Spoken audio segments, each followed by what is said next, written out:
மூன்றாவது அவர் விரும்புகிற கட்டுப்பாடு என்ன? அதில் சொல்லப்பட்டிருக்கிறது, தேவனுடைய வழிகளை முக்கியப்படுத்துகிறார். Taking God's way seriously.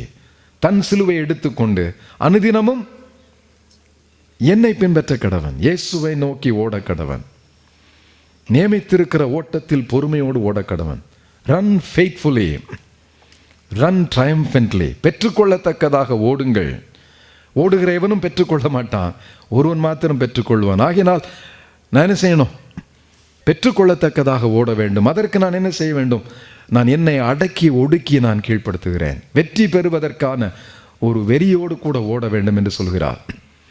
மகிழ்ச்சியோடு ஓட வேண்டும் என்று சொல்கிறார்.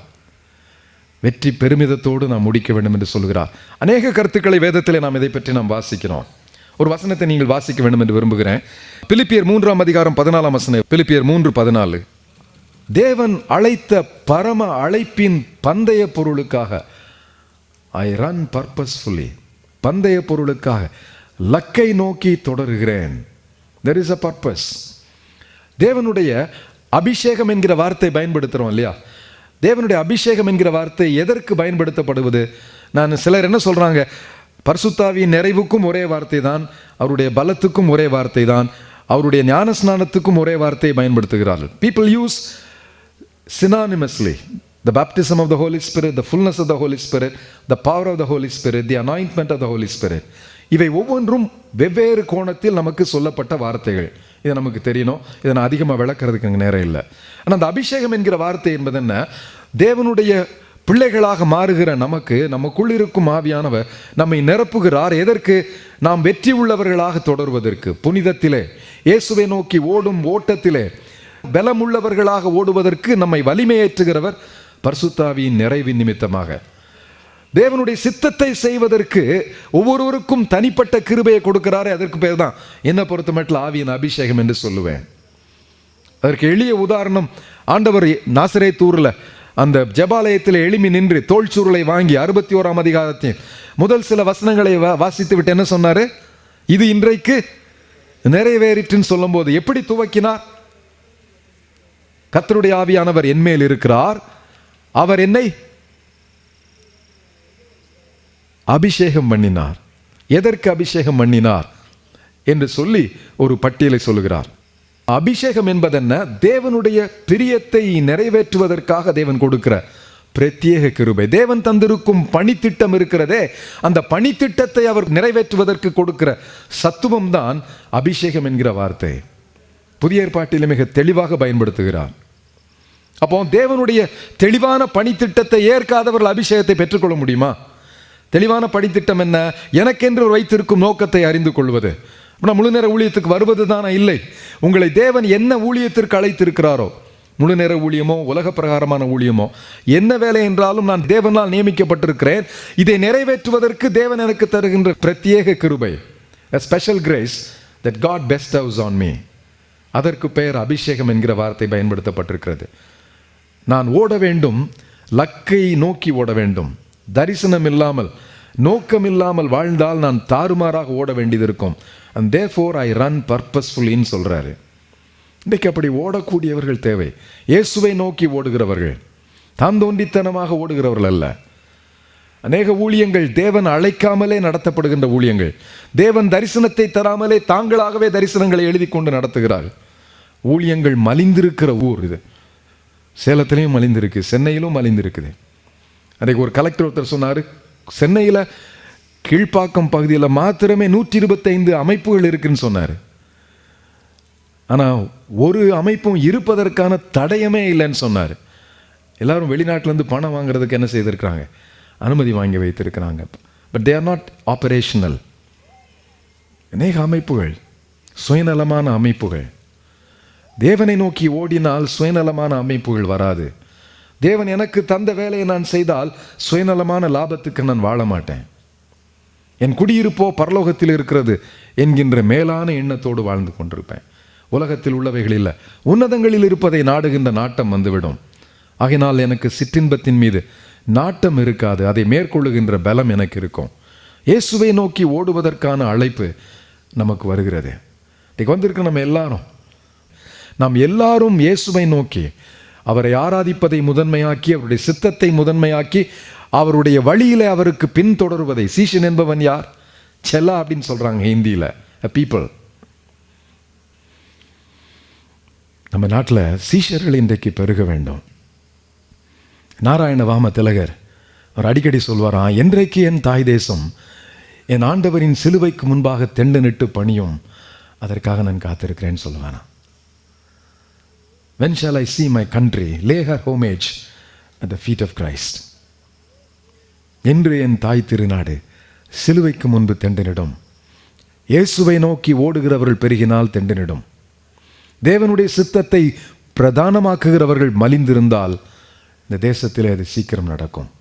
கர்த்தருக்கு ஆராதனை செய்து கர்த்தருக்காக தங்களை இல்பொருளாக்கிக் கொள்கிறவர்கள் மலிந்த பூமியில் தேவநாமம் மகிமைப்படும். சரி, கடைசியா ஒரு 3 காரியங்களை நான் சொல்லி முடிக்க போறேன். ரொம்ப சிம்பிளா சொல்ல போறேன். அதற்கு நமக்கு இருக்க வேண்டிய உட்கட்டுப்பாடுகளை பற்றி பேசணும். லூக்காளின சுவிசேஷத்துல ஆண்டவர் கடைசியில 3 காரியங்களை அவர்களுக்கு முன்பாக செயல் விளக்க பாடமாக நடத்தினார். அதை சொல்லி நாம் ஜெபிக்கலாம் என்று யோசிக்கிறேன். 3 காரியங்களை செயல் விளக்க பாடமாக நடத்தினார். ஒன்று என்ன? திருமேஜையிலே நாம் சகோதரர்கள், ஒரே இரத்தத்தினால் படைக்கப்பட்டு ஒரே இரத்தத்தினால் மீட்கப்பட்டவர்கள், கிறிஸ்துவுக்குள் நாம் சகோதரர்கள், நாம் வேறாக இருந்தாலும் ஒரு குடும்பத்து அங்கங்கள் என்பதை அறிக்கை செய்ய போகிற அந்த திருப்பந்தியை கடைசியில் அவர் நிறைவேற்றும் போது என்ன சொன்னாரு? இது உங்களுக்காக பிற்கப்படுகிற என்னுடைய சரீரம், இது உங்களுக்காக சிந்தப்படுகிற என்னுடைய ரத்தம். அந்த ஒன்று தான் அவர்களுக்கு முன்னாக அவர் நடத்தி காட்டலை. நான் செய்ய போறேன் என்பதற்கு நிழலா கொஞ்ச நேரத்துக்கு முன்னால் அவர் என்ன செய்தார்? ஒரு அப்பத்தை எடுத்து என்ன செய்தார்? ஆசீர்வதித்து ஸ்தோத்திரம் பண்ணி என்ன செய்தார்?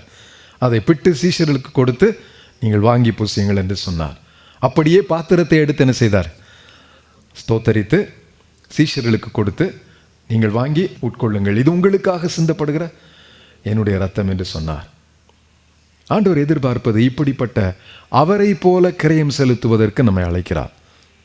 One of the major disciplines that the Lord is expecting out of us today is to relinquish ourselves unconditionally. ரெண்டாவது, அவர்களுக்கு முன்னால் அவர் ஒரு காரியத்தை செய்து காண்பித்தார். நீங்கள் லூக்காளின சுவிசேஷத்தில் பார்த்தீங்கன்னா முதல்ல தான் சொல்லியிருக்குது. ஒரு சிறுவனை அழைத்து அவர்களுக்கு முன்னாக என்ன செய்தார்? இந்த சிறுவனை போல மாறாவிட்டால் பரலோக ராஜ்யத்திலே பிரவேசிக்க மாட்டேன்னு சொன்னார். சொல்லிட்டு அதே இதை யோவானின் சுவிசேஷத்தில் என்ன செய்தார்? 13ஆம் அதிகாரத்தில் தன்னுடைய மேலாடையை கழற்றி விட்டு இடையிலே ஒரு கச்சையை கட்டி கொண்டு பாத்திரத்தில் நீர் வார்த்து துவாலையும் எடுத்துக்கொண்டு சீஷர்களை அழைத்து, ஆண்டவரும் போதகனுமாகிய நானே உங்கள் கால்களை கழுவினது உண்டானால் நீங்களும் பணிவிடை செய்யுங்கள் என்று சொன்னார். என்ன சொன்னார் அவரு? யார் பெரியவன் என்கிற மெத்தனத்தோடு வாழ்ந்தவர்களை பார்த்து, ஊழியம் கொள்ளும்படி வராமல் ஊழியம் செய்யவும் என்னையே பலியாக்கவும் வந்திருக்கிறேன், என்னை பின்பற்றுங்கள் என்று சொன்னார். மூணாவது என்ன சொன்னாரு? கல்லறி தூரத்தில் போய் அவங்களுக்கு முன்னால முகம் குப்புற விழுந்து, ஆண்டவரே இந்த பாத்திரம் என்னை விட்டு நீங்க கூடுமானால் நீங்கும்படி செய்யும், ஆகிலும் எனது சித்தத்தின்படி அல்ல உம்முடைய சித்தத்தின்படியே ஆக கடவுது. இந்த 3 காரியங்களை நம்ம கற்றுக்கொள்றது என்ன? இன்றைக்கு பார்வையாளர்கள் நமக்கு தேவையில்லை, பணிவிடை செய்கிறவர்கள் தேவை. பார்வையாளர்கள் தேவையில்லை, பரிந்து பேசுகிறவர்கள் தேவை. பார்வையாளர்கள் அல்ல, பலியாகுகின்றவர்கள் தேவை. ஆண்டவர் கடைசியா சொன்னது இதுதான். இந்த தேசத்தை சுதந்திரிக்கும் குடிகளாக ஆண்டவருக்கென்று ஜாதிகளை சீஷராக்குகின்ற இந்த பணியில நாம் வெற்றி பெற வேண்டுமானால் பார்வையாளர்கள் அல்ல, பரிந்து பேசுகிறவர்கள். பார்வையாளர்கள் அல்ல, பணிவிடை செய்கிறவர்கள். பார்வையாளர்கள் அல்ல, பலியாகின்றவர்கள் தேவை. இதுக்கு நம்ம ஆயத்தமா இருக்கிறோமா? Are you willing? இது எல்லாருக்கும் தேவையானது. டாக்டர் தியோடர் வில்லியம்ஸ் மிக அழகா சொல்வாரு, மிஷனரி ஊழியத்தில் போகிறவர்களுக்குள் இருக்கும் அதே அர்ப்பணம் அனுப்புகிறவர்களுக்கும் தேவை என்று சொல்லுவார். எல்லா பிரதிஷ்டை கூட்டத்திலையும் சொல்லுவார். போகிறவர்களுக்குள் இருக்கும் அர்ப்பணம் அனுப்புகிறவர்களுக்கு தேவை. போகிறவர்கள் ஜெபிக்க வேண்டும் என்றால் அனுப்புகிறவர்கள் ஜெபிக்க வேண்டும். போகிறவர்கள் கிரயம் செலுத்த வேண்டும் என்றால் அனுப்புகிறவர்கள் கிரயம் செலுத்த வேண்டும்.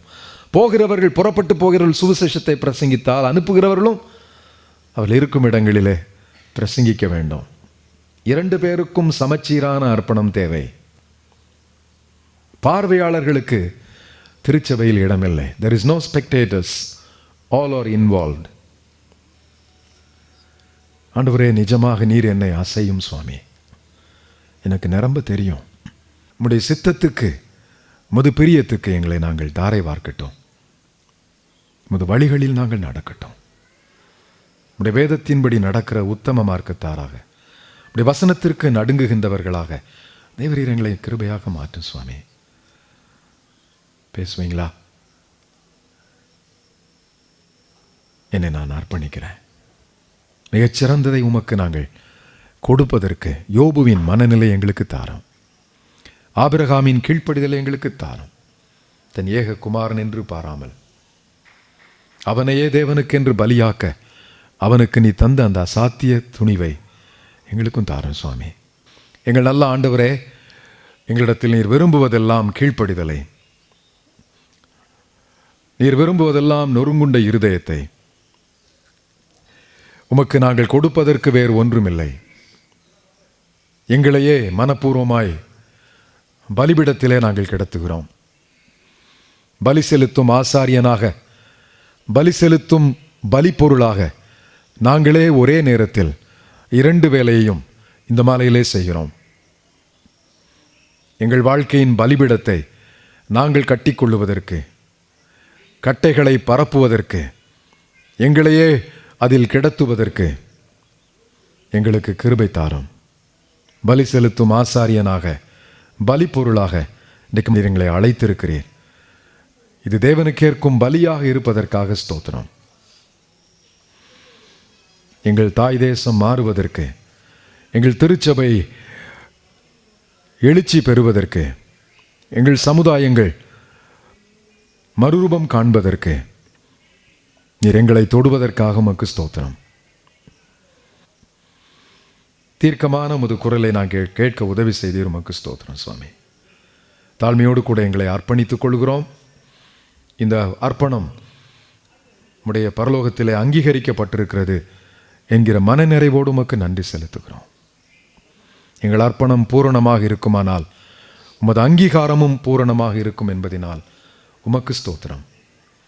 தேவனுக்காக எங்கள் வாழ்க்கை தாரை வார்க்கவும் எங்களில் சிலர் ஏவப்பட்டோம். அப்படி தங்களை மனப்பூர்வமாக ஒப்பு கொடுத்திருக்கும் இளைஞர்களை, தம்பதிகளை நீர் வளமாய் ஆசீர்வதிக்க வேண்டும் என்று ஜெபிக்கிறோம். உறுதியோடு உம்மை சேவிக்கும் கிருபை எங்களுக்கு நீரே ஈவாக தாரும் சுவாமி. இயேசுவின் நாமத்தில் மனத்தாழ்மையோடு விண்ணப்பிக்கிறோம் நல்ல பிதாவே, ஆமென். தேவாவியால் தூண்டப்பட்டவர் அனலான மக்கள், மீட்பர் இயேசுவின் சிநேகமானவர் அனலான மக்கள்.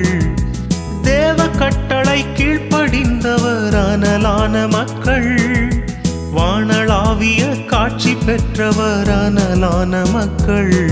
அபாகா அபாகா அபாகா அபாகா